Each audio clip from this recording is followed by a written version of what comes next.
thank you, Cindy and Pontus, as well for joining me on this episode of the Hellbound Interviews. And predominantly, it's about the Dreamcatcher, that your now award-winning film.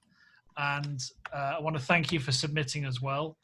And I'll tell you how I saw your film. It was actually the artwork, the thumbnail artwork for the film itself, because that's something that's really consistent across Swedish Ghost Lovers is the branding of it and how it's really engaging and fun and a little bit 80s as well. So I absolutely love that. Cindy, each of you, can you tell me a little bit about yourselves and what's your kind of proximity to each other? Should I start maybe? Yeah. Well, I moved to Umeå from Kiruna, and I started to write scripts again. And then I don't even know how, but I found Swedish Ghost Lovers somehow, somewhere, social media or YouTube, I don't really remember. So last year I said, well, hey, I got this script if you want it. And they said, sure, but I want you to direct it.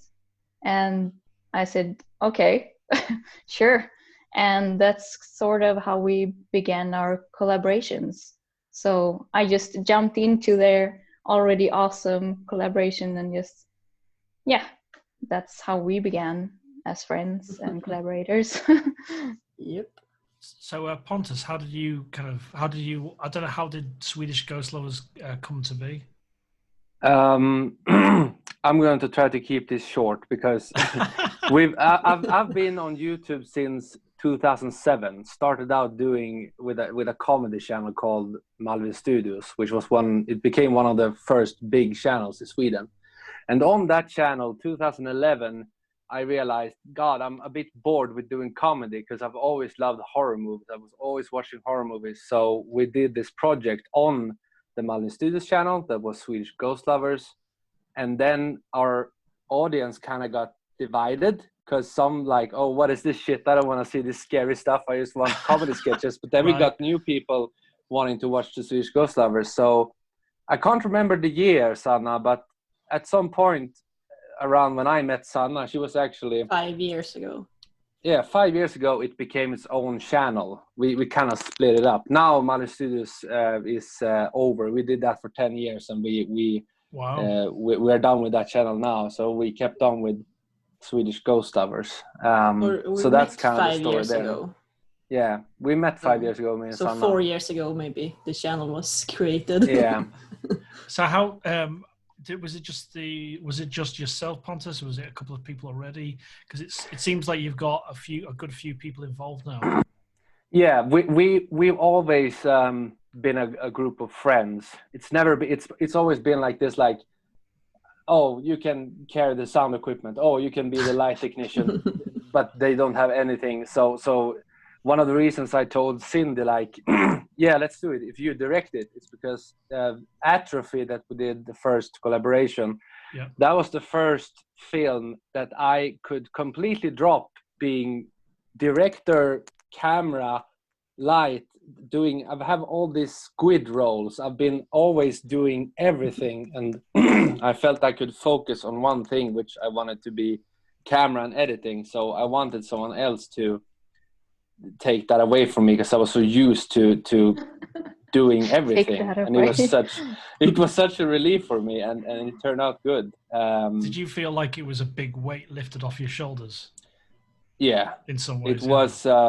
I mean, I love being in control, and me and Cindy had a lot of back and forth, as it should, when I was editing, and we tossed it back and forth until we were both satisfied. But it was a very good experience for me, a learning experience to kind of drop the control part of my mind, because I'm so used with being in full control.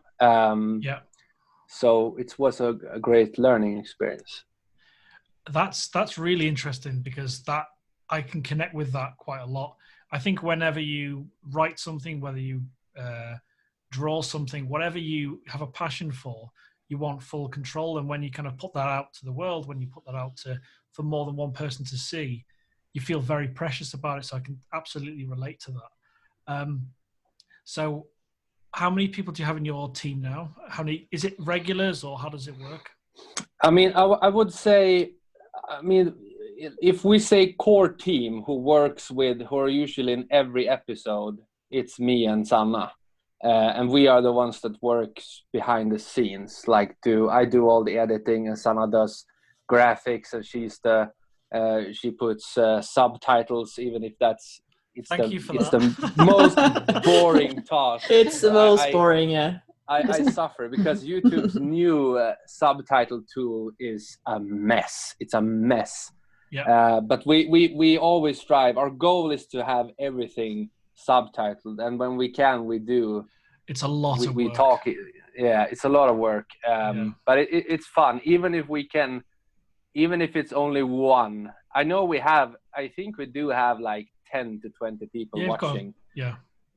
And especially after with Atrophy and DREAMCATCHER, who we kind of thought from the beginning, like, yeah, we're gonna do this in Swedish because we're in Sweden. It's a Swedish story, but we want them to be kind of. But yeah, it's me and Sanna in the core team, and then it's just like before, we're just a group of friends, and then I would say whenever we do a collab with Cindy, it's still us. Then it's us three in the core team when we do like a film, a short film.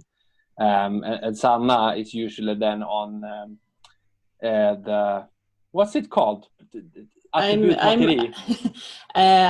a educated prop maker, so I usually work like with making props and makeup, and also like concept art and stuff like that. That's great. So mostly behind the scenes and that's on so set. important. So important. It is. When you've got the quality of props or developed visuals, it really just elevates it straight away, and it makes a huge difference. And like Pontus and Cindy can absolutely agree. When you see someone's work, you can really appreciate every single facet of filmmaking, and prop making and makeup. It's super important.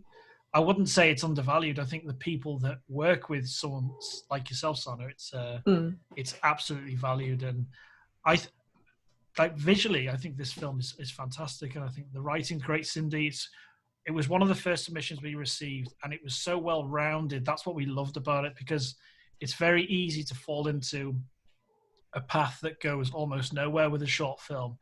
A lot of people that were, I don't want to speak out of turn, but they go down a route with a story that they don't know where it's going to go. And it kind of, the last part of a short film normally suffers. And you can see from the films that won awards and were nominated Best Film, they were all quite well rounded, apart from, say, the animation. It was just like a block animation with a nice ending when the claymation attacks the actual animator itself. But what was that experience like, Cindy, working with Pontus and Sanna and the rest of the team? Well, I feel very safe with them. I mean, they're already so experienced, so I'm the rookie, So I'm just like, yeah, I want to do things like this. This is my storyboard. Can I do this? And Pontus like, well, not this, but you can do that, and I'll check with Sanna if we can do that, sort of. So I give my Hollywood view, and then we sort of pinch it down to indie films. So, but I think it's been so much fun to join them and to be able to do something like this. I never could have imagined it before. It was a long shot for me. So I think it's really nice that you've got this collaboration, because I think we can all agree when you've got a great idea for, say, a short film, it's very hard to find a team of people that can be on the same be in the same direction to really back you, because it does come down to budget a lot of the times, what can be spent, what can be designed, what can be produced. So I think you've fallen on your feet there. I think it's a great collaboration, and I think is it Atypical or is it Atrophy? What was the first one?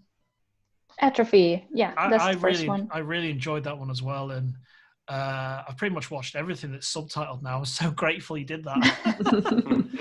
But I think was it Basement? Something Basement. I really enjoyed that one as well. And The Basement, yeah. Yeah. Oh yeah. The fun thing about that one with John. Yeah, John, the fun thing about that one, I think we did that. It was the winter same year as Atrophy. And we actually, I think we winged that one. We had one simple idea that kind of got root in the beginning, and then we improvised the whole thing. But the only thing I had in my mind is keep it short, keep it short, keep it short. So sometimes when it's like, I would say, if I compare my direction and writing to Cindy, her writing is a lot smarter than mine. It's a more like thought out. Mine is just usually it goes for the shock value. So for that seller video, that's basically just we got a good idea that we just randomly spoke about in the sofa, and then we were like, yeah, let's get some friends over here that can act, and we do it tomorrow.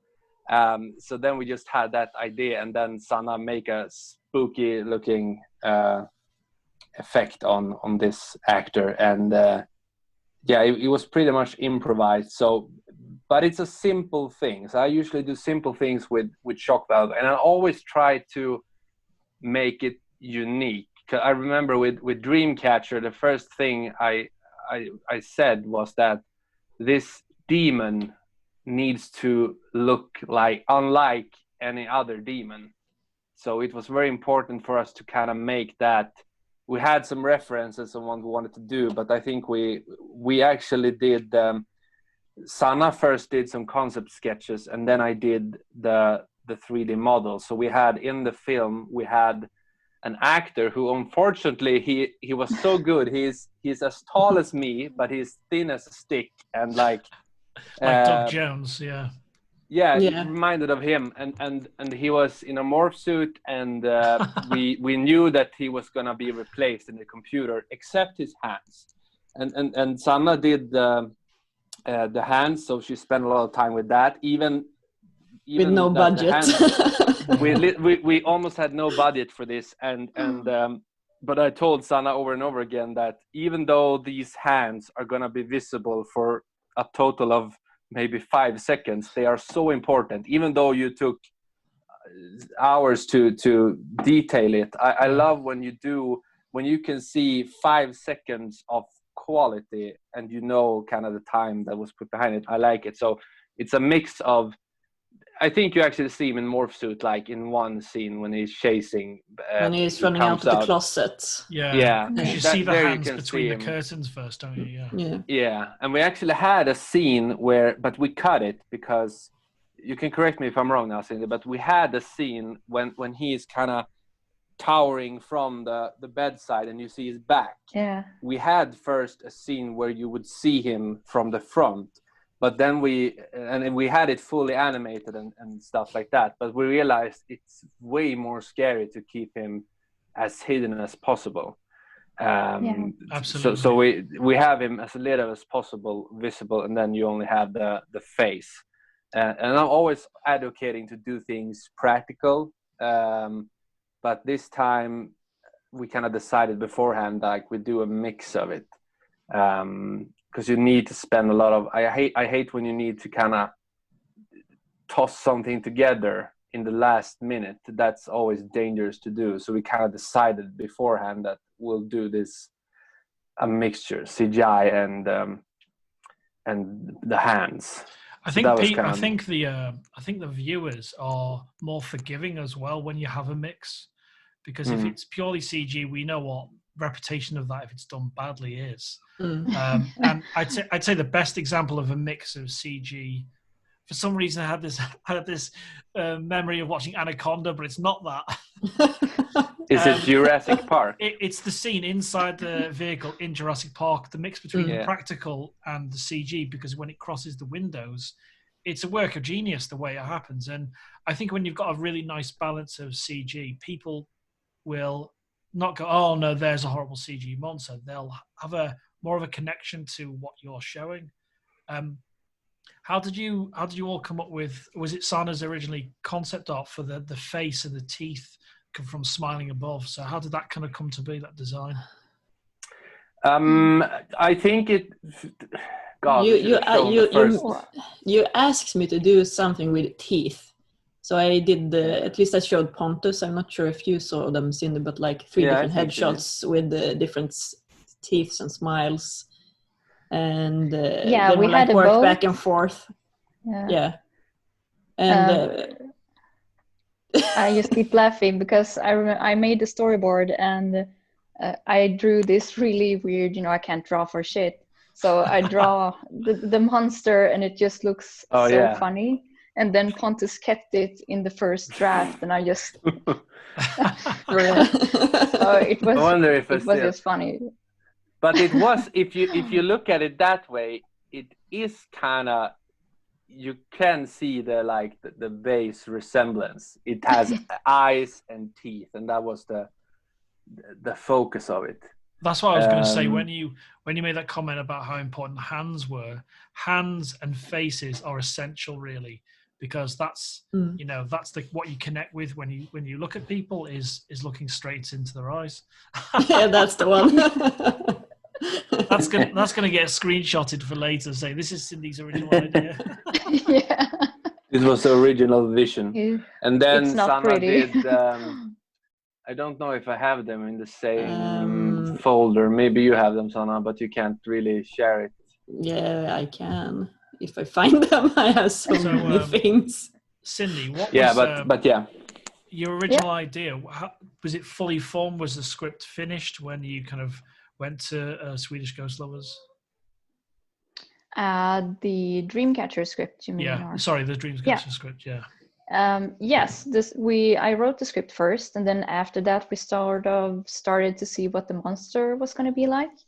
And I'm really bad at visioning what I want. Usually I just see a sort of shadow or something like that in my head. So I just Pontus and Sanna, this is your art conception. I want the monster, something like this, and then they made it amazing. So it's that's great. It's I've got to say we absolutely loved it, and I spoke to Ramsey Campbell further, who picked it as a judge's pick award, and I think across the board everyone really enjoyed it, but Ramsey really enjoyed it. You can see from his feedback what he gave it, and he's been writing horror novels for 60 years now. He works 6 days a week for the last 60 years. It's been crazy for him. But yeah, he was kind of bowled over like a lot of us were, and that's why we wanted to put it up first as well during the live event, because it was just so well rounded, and that's what I kind of really take away from it. So can you tell me a little bit about the production and how long did it take? Was it all and I love your day for night stuff as well. I really enjoy that. The outs where the car pulls up, it's all day for night, isn't it? When you shoot we shot everything during daytime, yes. So was that everything was shot. That where the car pulls up? Was that at the house? Was that a composite with clouds at the top? Yeah, I did.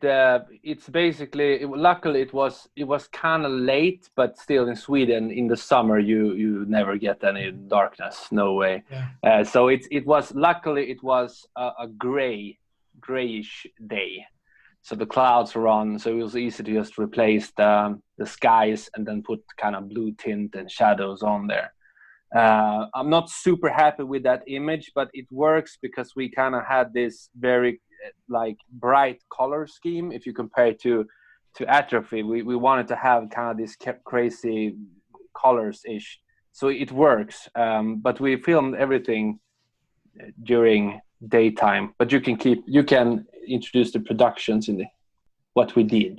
What did we do? Yes, what did we do? Well, I don't really remember how long it took for the script, but I think like I wrote it pretty short after Atrophy. I was just so psyched to start again with something new. So maybe that one took 2 or 3 weeks, and then I just pitched the idea. I think I pitched 5 different short films to Pontus, and Dreamcatcher was the one that we agreed this one is doable and not a lot of budget.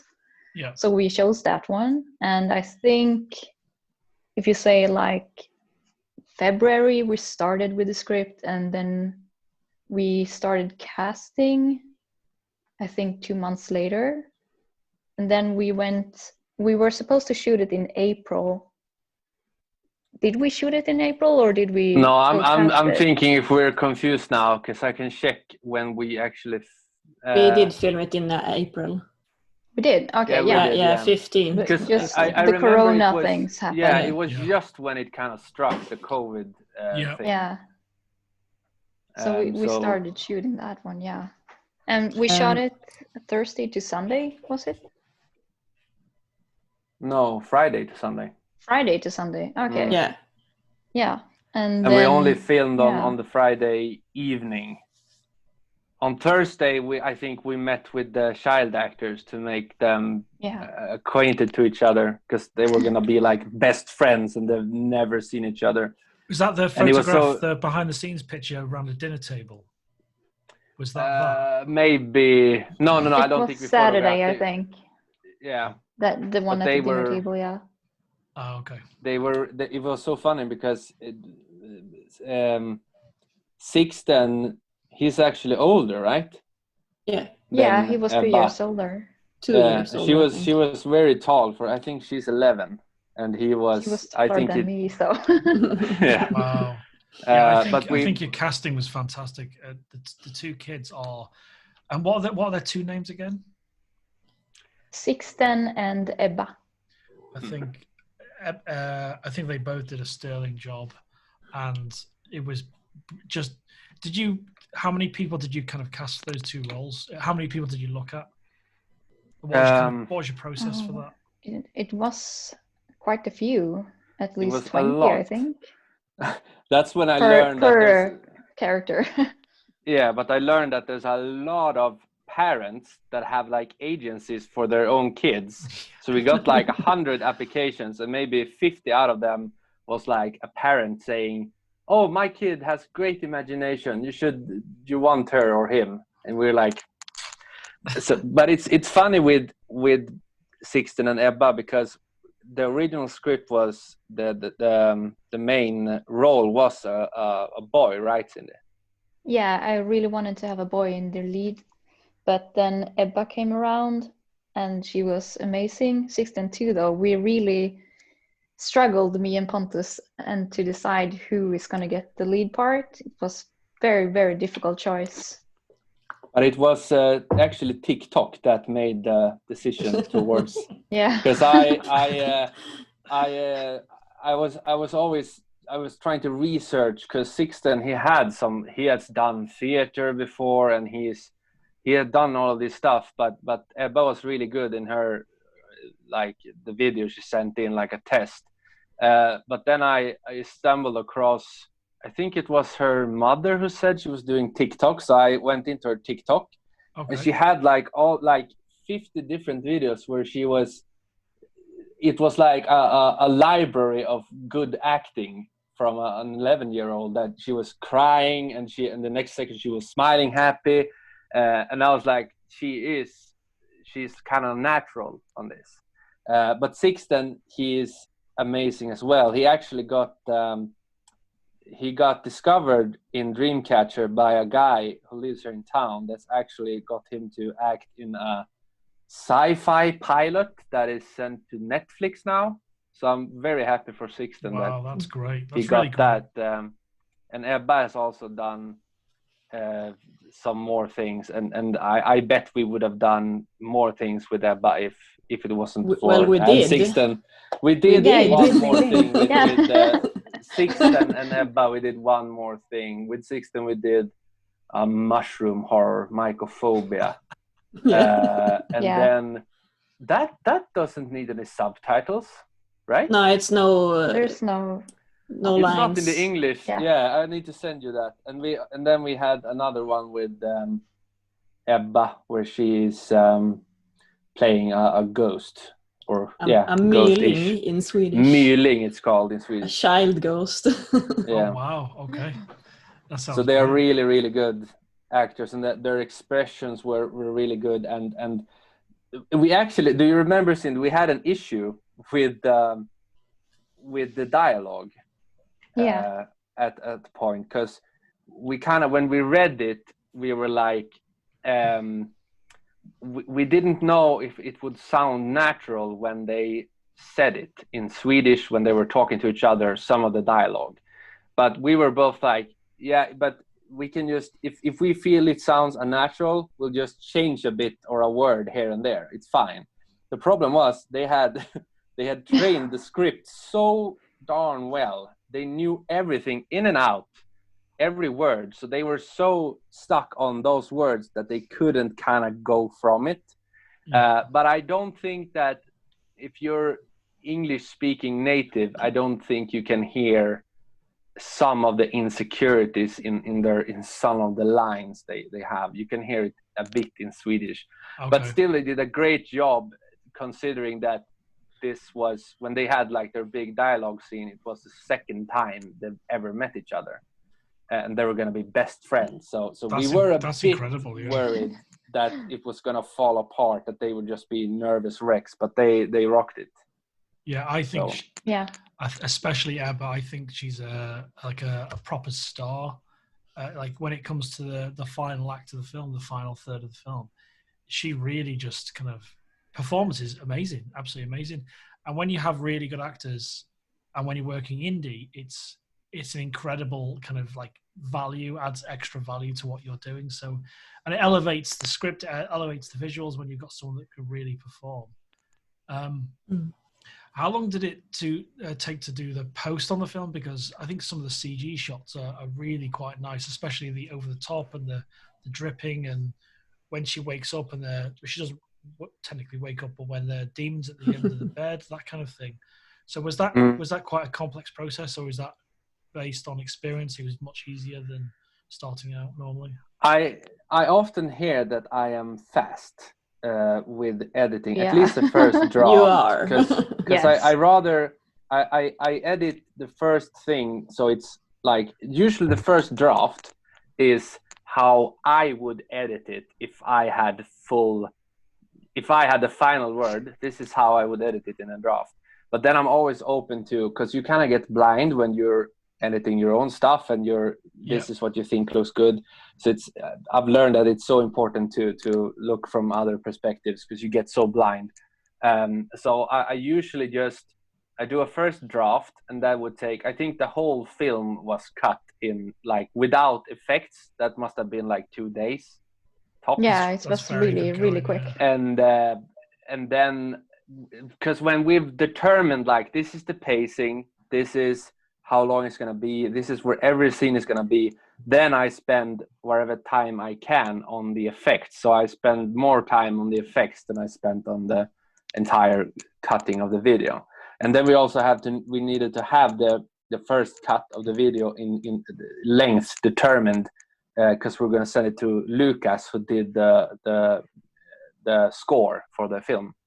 So he got it before I was done with the effects and everything. I think sometimes I had to send him like, this is how the demon's gonna look. It's gonna be like this. So he knew what he was seeing and he could compose to that. Yeah, that makes a lot of sense. Yeah. Absolutely. But it's hard because I usually edit to music. I use it we have a subscription at Epidemic Sounds, and they have a lot of good shit. So we usually gather something from there, and you can pick out stems from the songs there, so you can kind of create your own stuff. So usually I always have the music ready.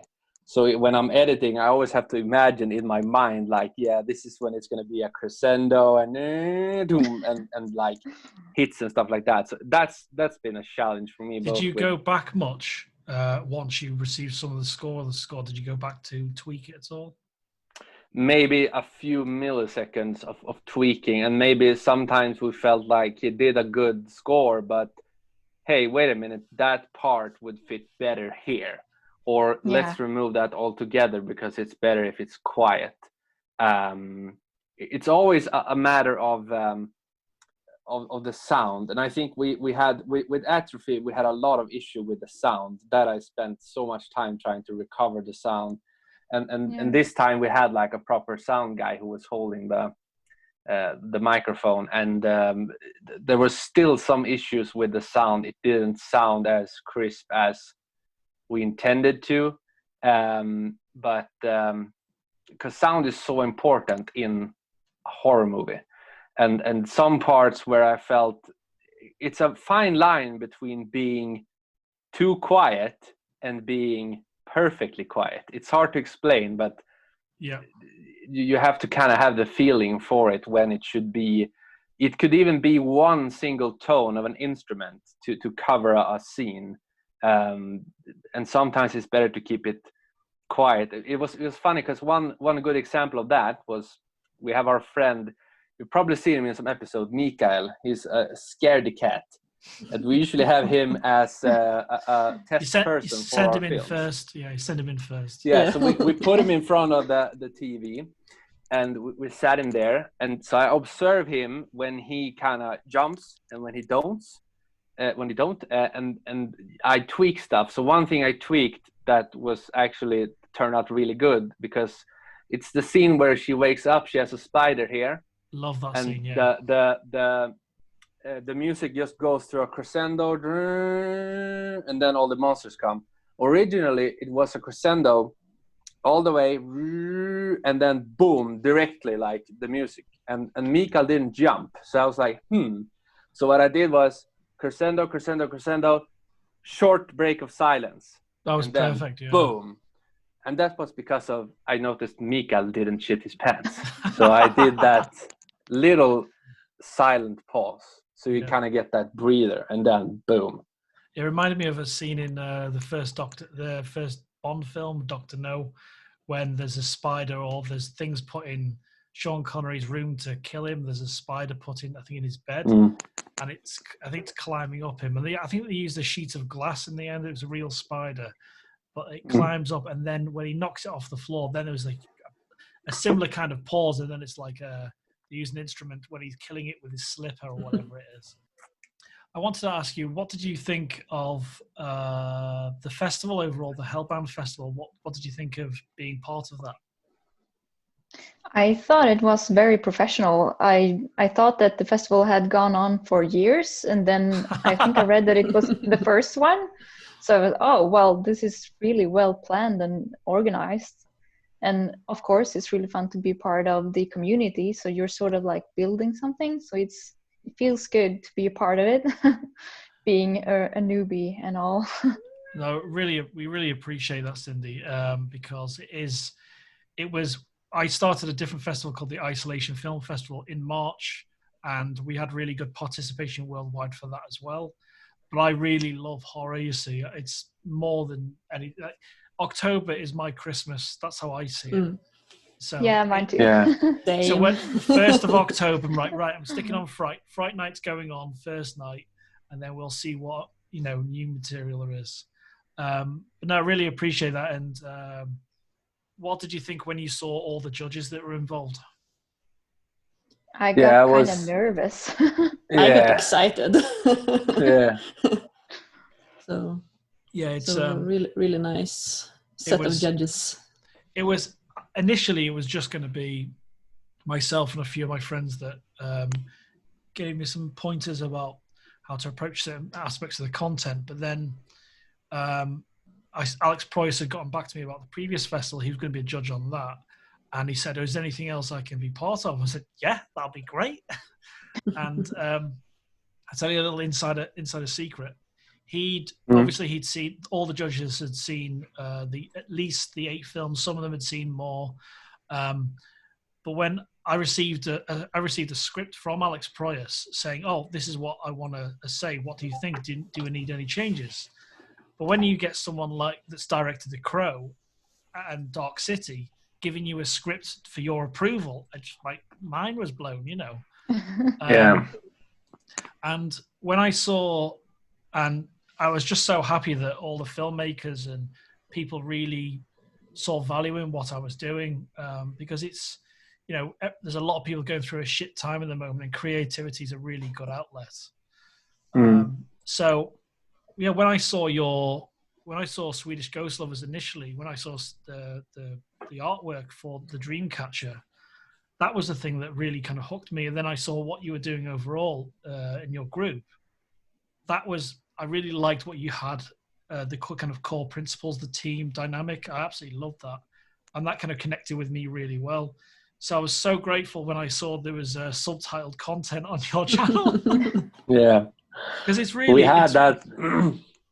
We had the issue of because we randomly just did it in Swedish, and then we randomly started to get like English viewers that were like, God, this looks really good, but I don't understand jack shit because I don't know Swedish.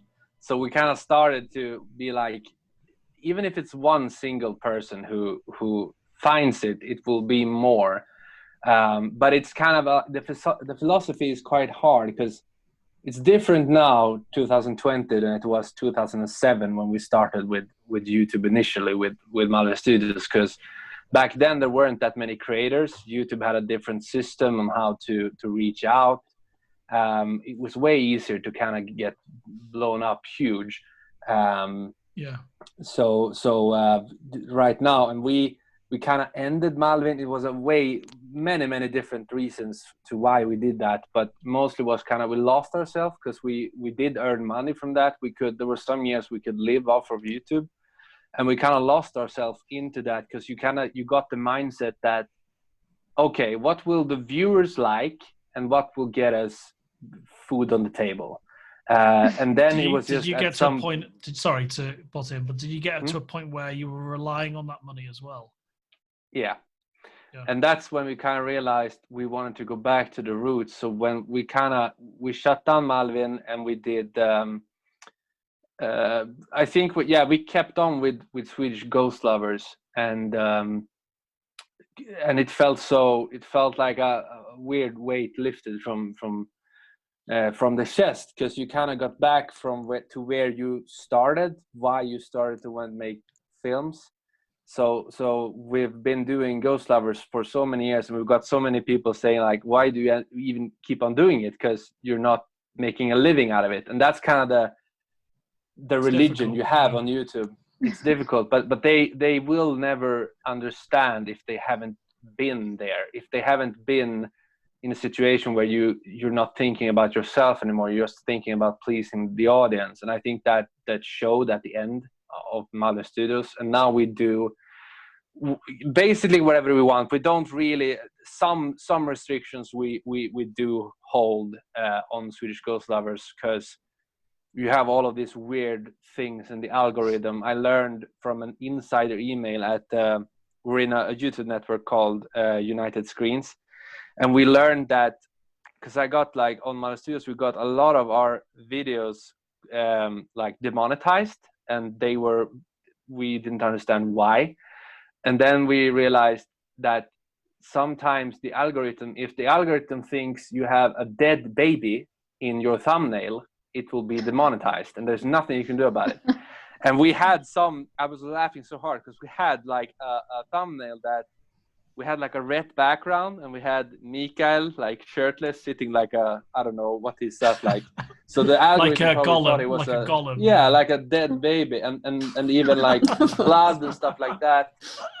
If you have blood in your thumbnail, even the color red can sometimes be determined by. So if you focus on all those stuff, I would have quit YouTube for a long time ago. But you just gotta keep on doing it because it's fun. I mean, with Atrophy, I don't know how much money we spent out of our own pockets, but we were almost living on the streets after that. But it was still a fun thing to say afterwards, like, we made it, it was fun, it was a learning experience, and we could take it to new projects, what we learned. So yeah. Have you ever been because the way I see it from my obviously new eyes on your content, have you ever been approached about having this on TV or anything, on another service or anything like that?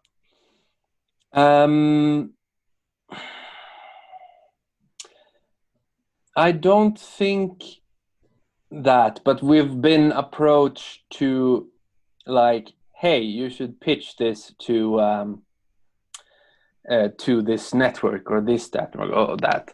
But then you would kind of, because I know people who've done that and they have been too controlled. They've lost their thing. So it's like you hold it like a baby and kind of cherish it. We have been approached by like bigger YouTubers that were like we've said let's no. come and make this like haunted thing with us. Let's explore this haunted house. Yeah, then we have said no. The last thing you want to lose is control, because especially the core reason you're doing it is because you enjoyed the content, you enjoy doing it, and with your friends and other creative people. I think it's super important.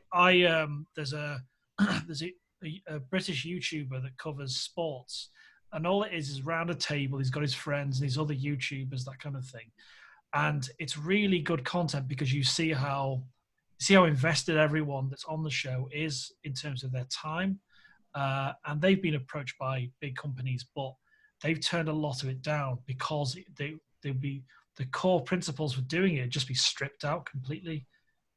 You know what I mean? So that's the last thing I want to happen to this channel because it's so new to me now. But yeah, Cindy, I wanted to ask you, how did you kind of start to have an interest in horror? Where did you start from? Was it watching films with family, or how did you kind of start to love horror and writing? Well, since you mentioned Anaconda, when I was a kid, I think I was around 8 years old or something, and I was really interested in horror, but I could never see it. So I snuck down the stairs and I watched Anaconda, through the stairs. And I was like, wow, this is so cool. And that's where I started out watching Anaconda. Today's measures, it's not really horror, but for me, 8 years old, it was pretty spooky and cool. After that, I just continued to watch horror. I think the next one I watched was The Exorcist and really moved up there. How old were you when you watched that? What age were you when you watched that? I think I was around 10 or 11, somewhere like there. So I love that. 10 years old watching The Exorcist. That's great. I was sitting, like kids do, like this close to the screen. Yeah. And I was like, this is so cool, Mom. And she didn't want to go into the living room. She hated the movie. She was so scared. I said, you keep watching it. I'll be in the kitchen. So, okay. Oh, this is so cool. So I really loved it. And I used the right stories too, but yeah. It's really great to hear that you were okay to watch it. Your mum was okay with you watching it, because you hear so many people that, you can't watch this when you're much younger. But then you kind of rally against that, you fight against that, and then you get really interested in horror. So it's really good to hear that you were kind of baptized in horror so early. Yeah. So what are your kind of favorite kind of horrors between you? Have you got things you watch together? You've got any little moments in horrors that you love? I'm a big fan of like cosmic horror and stuff like that. Color Out of Space, that kind of thing. Yeah. And what's it called? That one on Netflix that's kind of similar, with the bear. The bear? Yeah, Pontus. The bear? Annihilation. Oh, yeah. That one. Yeah. Like that. And I also grew up quite early with horrors. Watched the Alien movie when I was like 9, 10, something like that. Wasn't allowed to watch it, but still did. I think that I think the main difference between, I think me and Sanna have quite similar like history in watching, like it's been Freddy Krueger, all of those, and Cindy as well. But I know that Cindy, you watch a lot of like really old stuff, right? Like black and white stuff. Because I've never done that, and I don't. It's something I would like to dive into, but there's something with black and white that I have a problem with black and white for some reason. But it's some like, I think the 80s, the horror movies around the 80s. I think my interest in film started with, it was Jurassic Park. I watched it when I was 4. My mom was very angry and my dad was like, it's okay. But I was so fascinated with the dinosaurs, how they made them, how it was possible when I was 4 years old. And then it kind of went on a low. I didn't really do that much film. We did more like theater stuff. But then came along my all-time favorite movie, The Dark Crystal, and that kind of sparked it again. So I would say everything that is in the same line as The Dark Crystal, with practical effects, with cool monsters, that's usually what I watch. And if someone says, I think I've even told you this, Cindy, like, if someone says, "Oh, have you watched this?" Usually I say, "Is there a monster in it?" And if they say no, I'm not interested. Usually, but I usually want, because I think I even turned down one of your scripts, Cindy, and I said I want something supernatural in it, because that's just like a personal preference. I want something to be unnatural, something supernatural with it, because my philosophy is, I think with movies, I think the whole idea of making a film is to make something that is, it's a combination of real or a what if situation, but it's like I would never make a drama film, because I mean, yeah, that shit is real, and it can happen, but I think that's boring. You have the film medium where you can do whatever you want to the limit of your budget. So I'm usually, if there's no ghosts, no supernatural thing in the film, I probably haven't watched it. So that's kind of my... But you like Mad Max. I like Mad Max, but that has a lot of practical things and monsters. Yeah. I would. It goes in the same line. Which Mad Max? The new one, the newest one. And it was so, and then we can even compare that film to Dark Crystal, because they have one short scene where there's people walking on stilts in like a poisonous area. You see the scene for 3 seconds, and when I watched it in the cinema, I was like, that looks like the Landstriders from Dark Crystal. And then I went back and Googled it, and yeah, they took inspiration from that. Wow. So it's if there's a lot of practical stuff, and I would say Mad Max it's not supernatural, but it's still kind of like a fantasy post-apocalypse. So anything fantasy, supernatural, that's what I like. If it's just like a psychological, there's some horror films that, like, if you have people are surprised I haven't watched, like what's it called, the Halloween films. Okay. with Michael Myers, the murder. I haven't watched those, and it's just that it is strange. That's but definitely supernatural. Yeah, it is, but it's like, it really needs to be something more special. But there are many films that I have missed out on and just haven't watched. I think a lot of that stems from your passion for the 80s as well, because there were so many risks taken, so many films of that ilk. It's probably the best, for me, it's my favorite period in cinema and music in many ways as well, because you've got so many creative minds like Carpenter, Spielberg. There was just so much going on at that time. But yeah, it's great to hear that. But you should watch Halloween. Yeah. I tried to get him to watch it, but he wasn't interested. It's on my to-do. But yes. Without spoilers, how is Halloween supernatural? With the or wait, this is what I know. This is what I know. This is the killer is just a guy, an ordinary guy, but he is kind of invincible or something. But Jason, he is supernatural. He is supernatural in many ways. It's the doubt that he's human, and when you go, because there's 2 or 3 characters you follow through the film with Donald Pleasence's Loomis and with Jamie Lee Curtis. When you follow Loomis as not psychiatrist, but he's kind of this doctor type following with the cops, he sows the doubt in that he's human. And that's the beautiful thing, I think, from the film, is that he's gone to a point where he understands Michael Myers, but more than anyone else in the film. And that's the hook for me if you ever watch the film, is his connection to Michael Myers. He's the only one that really sees him as kind of otherworldly, and that's the kind of beautiful thing about the film. Everything else is just murder and death, and it has one of the best moments. My favorite moment in that film, as I take it, Asana and Cindy's seen the original Halloween. Yeah, the first two. Is when one of the babysitters goes to get something from the car or go to use the car, and she finds it's locked. Now she goes back to the house to get the keys, but when she gets back, goes to the garage, she doesn't even use the keys. She just opens the door.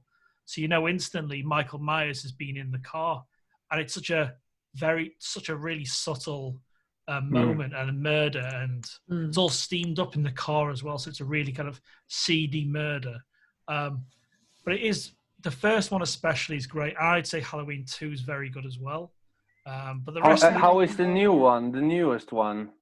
Personally, I found it, I was really disappointed in some ways. Because the Donald Pleasance character was kind of mimicked in many ways with that other doctor, as far as I see it. But the score and the stuff at the start where they go to the mental asylum, and then the toilet scene, the toilet scene with the teeth on the floor and all of that, I think that's brilliant. But there's large parts of it that are just a bit crap. That's how I see it. But you should definitely watch the first one. And, it's on my to watch list. And there's just a little tiny point about the second one is there's a murder he commits in the second one in the hospital where he hits someone with a hammer on the head, and you hear the ping of the skull, and it just stays with you when you watch that. So that's a little detail. So what have you kind of are you kind of continuing with making episodes for your channel? Are you looking to make films in the near future? And how is kind of COVID affecting you right now where you are? Well, I mean, we're all three of us are still in contact, and we can't right now. We kind of just need to wait out this pandemic, but so it halts a lot. But I would say, at least for me, it kind of forces you to get creative, and I like that. I like when you need to find a solution and you have to be creative out of that, because usually when I'm just blank and I need to sit down, there's nothing coming out. So I need to have a problem or a solution to solve. So right now we're in a situation where, okay, first of all, we got snow here in Sweden. So it came 2 days ago, and I was like, oh God, no, because that means we can't be outside filming. It's only a matter of time before we have 3 meters of snow. So you can't get out to haunted houses. You can't be out because you're and they also have death. harder restrictions now. Right. Yeah, Absolutely. especially here in our town, they have harder restrictions. So we're not meeting anyone now, and then so it kind of forces you to be creative. So now I think we're leaning more towards like today we're gonna, oh God, we need to release that in whatever minutes.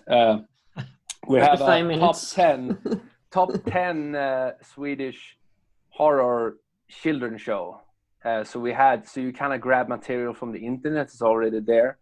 So I think we will do I think we might even lean into doing like reviews. I've never had that thought, but I really enjoy two YouTubers I watch frequently are Angry Video Game Nerd and Nostalgia Critic. Yeah, Cinemassacre are brilliant. They're very good. Classic. Yeah. Yeah, so they kind of, I mean, I watch that shit every time I go to bed. I can even like put it in my headphones and just listen to it. So I enjoy that so much. So I kind of questioned myself yesterday. I was up really late and just kind of spun my head. Why aren't I doing stuff that I actually enjoy? I think it's been for a long time. I've always wanted to do original content. I don't really want to just sit and talk about some like what's it called? There's so many YouTubers that just have their face in a little square up in the right corner, and they just show the whole. Yeah, they just show the whole. I don't want to do that. So with taking with Cinemassacre and stuff like that, they've always kind of do it. They kind of make it their own, and they do it respectfully. So we're trying to do something like that. But it should still be noted that it is a hobby project, and we, at this point of time, we can't do it like full time. And we have absolutely. like I have a day job that, what's it called? Is it called a day job? No, maybe. I have an ordinary job. That's you have a job. I have a job that luckily I can work from home.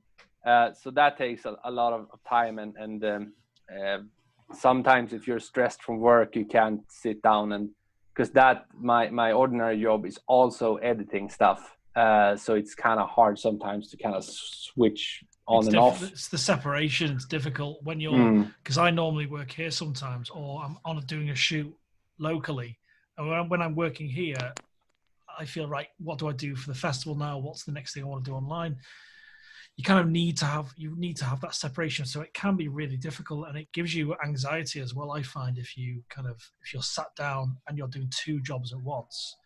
But I think I think the review, I think it's finding your method, the way to deliver it. I think that's the key thing. I think what you're doing now is great, and please may it continue. But yeah, I think. And I mean, we have, and as well, we have like. We have two in post. Yeah, we have 2 in post that we filmed. We filmed 3 horror films on one weekend. So we have 2 in post. So we have a lot of things in the storage. So we did that this year because we learned that last year it worked very good, because if you're out of content to edit when the first snow falls, you're fucked, basically. You can't do anything. Yeah. So now we have a lot of stuff on stock that we can just edit whenever we have time.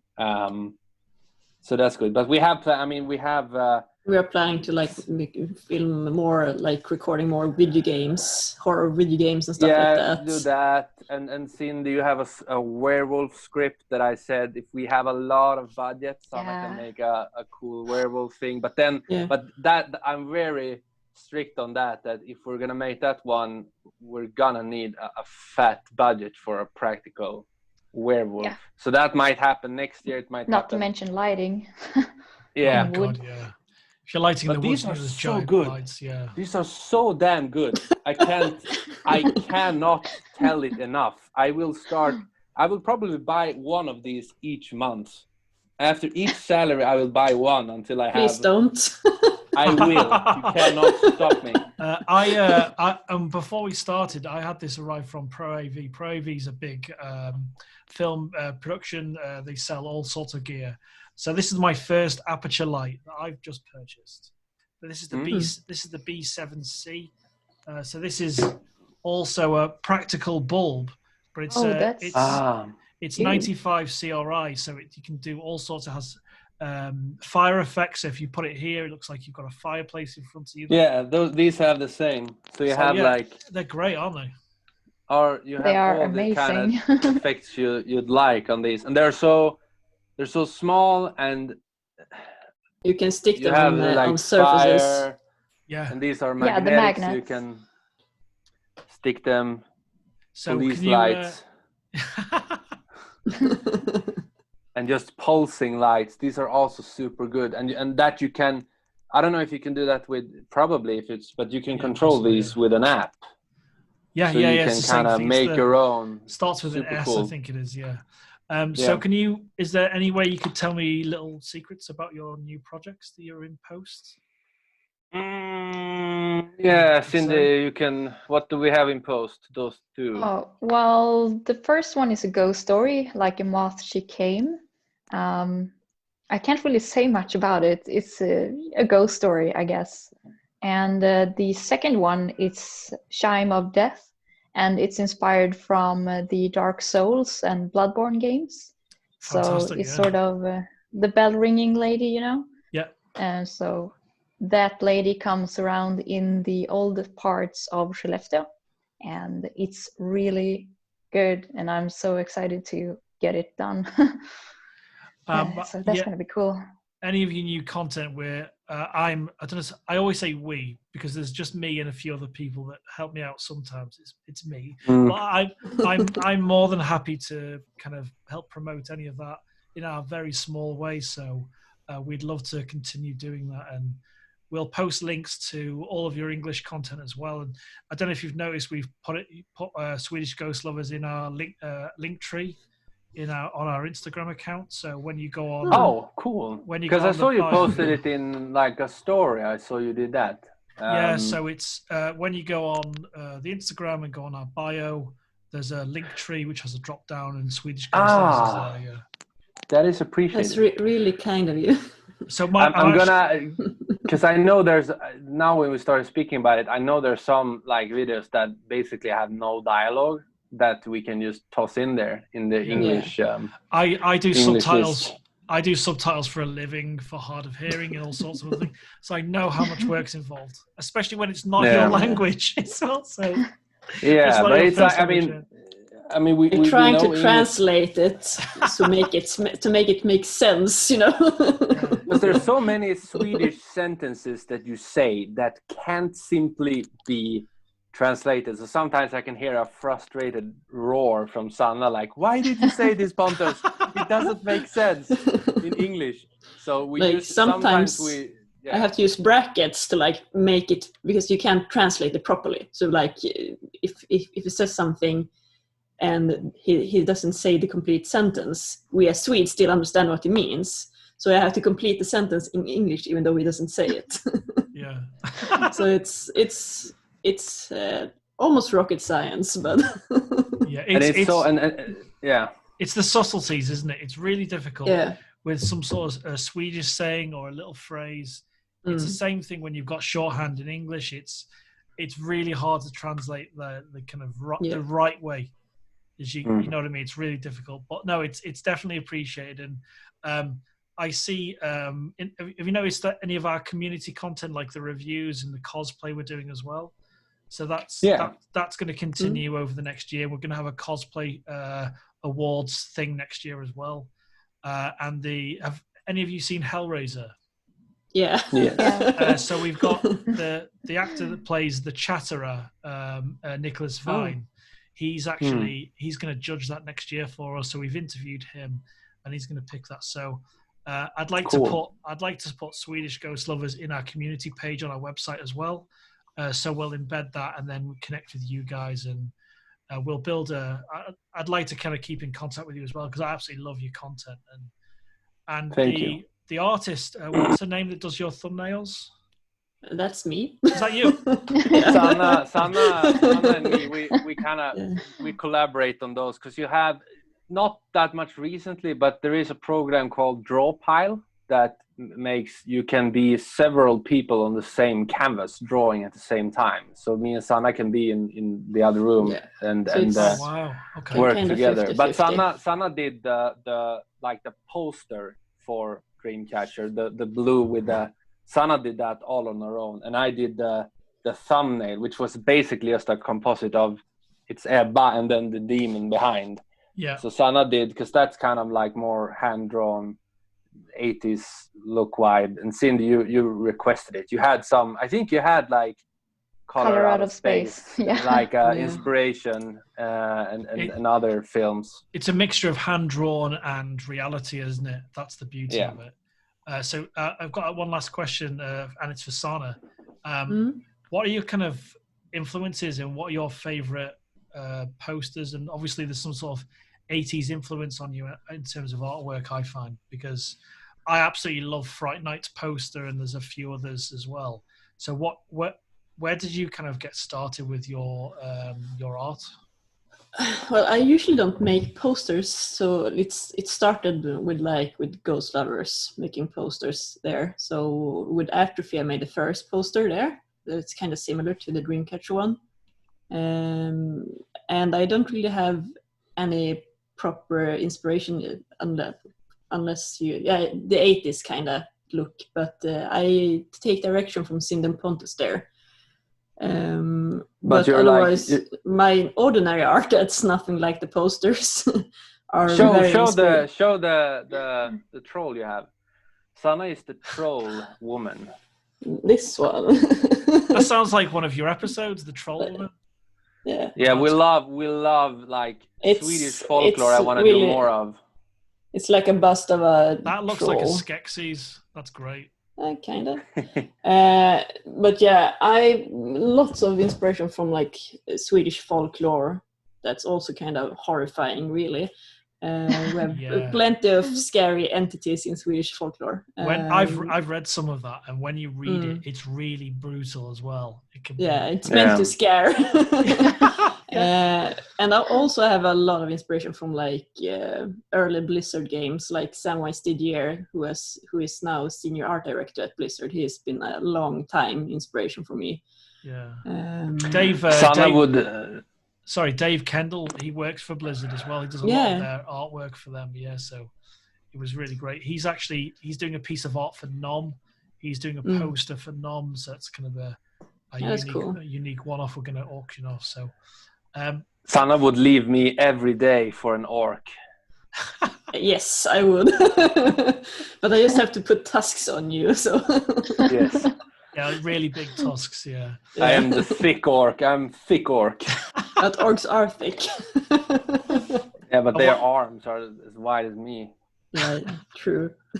I want to thank you all. This has been really enjoyable, and I'd like to keep in contact with you guys as well, because what you're doing, I know it's really difficult creating any new content now, especially now.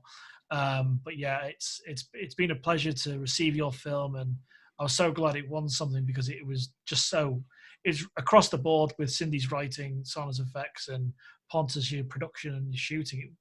It really, really worked, and I was so glad we can embed your link from YouTube on our webpage as well, because I didn't want to have the opportunity to show more people the film, and I can send people to it as well. So really appreciate it. We should definitely keep in contact, 100%. Yeah. And yeah, I've wanted to be on your episode so much. I want to be on it. when COVID is over, you're welcome to Sweden. Yeah. Just put subtitles for the weird English guy. That's what you need to put. Yeah.